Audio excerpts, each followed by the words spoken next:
Rasulullah SAW bersabda, "Ya Aisyatu, wahai Aisyah, asyaddun nasi adaban, manusia yang paling berat azabnya, indallahi dari sisi Allah, yaumal qiyamati pada hari kiamat nanti, alladzina yudahuna bi khalqillah." Mereka-mereka yang menyaingi dalam penciptaan Allah. Yang menyaingi dalam ciptaan Allah itu bagaimana? Yang menyerupai dalam penciptaan Allah itu melukis lukisan-lukisan yang bernyawa. Ada ikhtilaf di antara ulama. Yang mukhtalafun fihi itu lukisan dengan tangan begini, gambar-gambar yang bernyawa. Ini tolong perhatikan. Yang sepakat ulama boleh gambar-gambar yang tidak bernyawa. Seperti gambar batu, gambar rumah, gambar pohon, gambar gunung, lautan. Silakan. Tidak ikhtilaf, dibolehkan. Tapi ketika melukis yang bernyawa, ada ikhtilaf. Sebagian mengharamkan. Seperti menggambar manusia, hewan. Sebagian mentafsil. Kalau menggambarnya lengkap, ada kepala, ada tangan, yang sekiranya jika diberikan ruh, dia bisa hidup, itu yang haram. Tapi ketika misalnya menggambar sesuatu yang sekiranya diberikan ruh tidak hidup, maka tidak haram, tidak termasuk. Contoh, kalaupun kita menggambar manusia tapi dipotong kepalanya, dipisahkan, karena manusia yang terpotong kepala nggak mungkin hidup.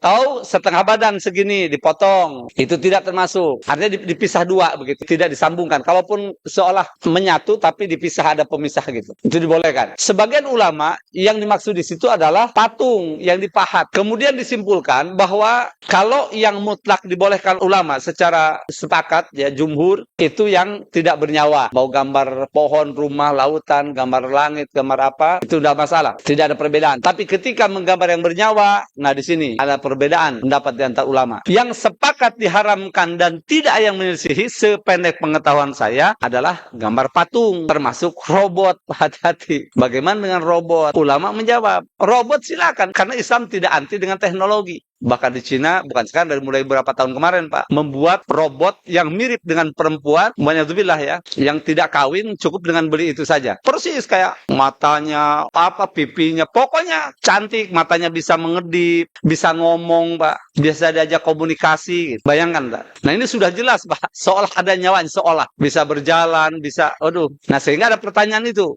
Bagaimana kalau begitu? Oh, itu udah jelas. Nah, jadi ulama juga sudah menjawab dalam masa ini. Kalau lengkap, karena Islam tidak bertentangan dengan sains, ya, dengan teknologi dan apapun, selama tidak bertabrakan dengan syariat, ya artinya ada solusi-solusi. Bagaimana supaya tidak bertentangan? Maka dibuatlah misalnya robot yang sekiranya dikasih nyawa, sekiranya dia tidak bisa hidup. Contoh, tidak ada kepala, nggak ada kan? Misalkan makhluk manusia tanpa kepala bisa hidup, nggak ada. Maka kepalanya diganti dengan kotak, dengan apa yang sekiranya bukan kepala, atau gepeng, lempengan begitu. Makanya dulu ketika kami beli ada satu kurung ayam, Pak, kandang ayam yang dari Jati itu, kan di ujungnya ada gambar jago tuh, Pak. Ada yang pertanyakan, bagaimana? Ini tidak. Kenapa? Karena digepeng. Dan Anda diberi nyawa tidak mungkin hidup kayak begini. Nah, itu nggak apa-apa kalau begitu. Yang tidak boleh yang asli persis ada kaki, ada apa, ada patung lah begitu. Nah, itu sepakat ulama, nggak boleh. Jadi patung, kalau gambar-gambar ada ikhtilaf di antara ulama. Syekh Marbawi dalam Kamus Marbawi itu membahas, karena beliau melukis-lukis, ini mengambil pendapat yang boleh kalau lukisan-lukisan. Tuh, kamu dulu kan terkenal Kamus Marbawi itu ya. Nah, sekarang sudah kurang dikenal oleh anak-anak sekarang karena sudah banyak kamus-kamus yang terbaru, yang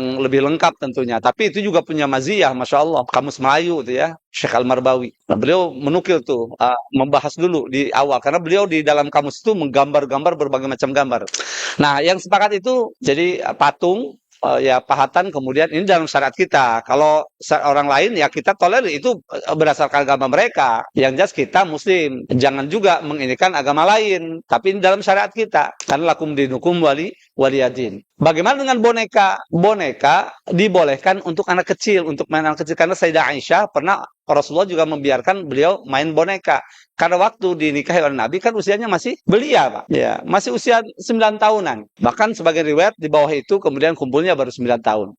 Boneka dibolehkan untuk anak kecil, untuk anak-anak. Tapi untuk ibunya anak-anak jangan. Ya buat anak-anak saja. Nah ini ya, jadi ada pembahasan di sini. Nah maka itu ada tamasil kemungkinan gambar-gambar yang bernyawa yang Allah SWT seperti apa. Memang ada hadis-hadis yang lain nanti. Ada inna asyadana si'adam yamulkan al-musawir. Yang lebih jelas itu artinya lebih sorry dalam hadis yang lain. Qala alaihi wasallam, inna asyadana si'adaban yaumal qiyamah al-musawwirun. Ini Pak, yang al-musawwirunnya itu. Sesungguhnya orang yang paling berat azab siksa di hari kiamat nanti, mereka para pelukis. Nah, Dibahas oleh ulama nih, bagaimana kalau yang punya skill melukis nih? Ah, ternyata ditafsir tadi, yang melukis yang bernyawa.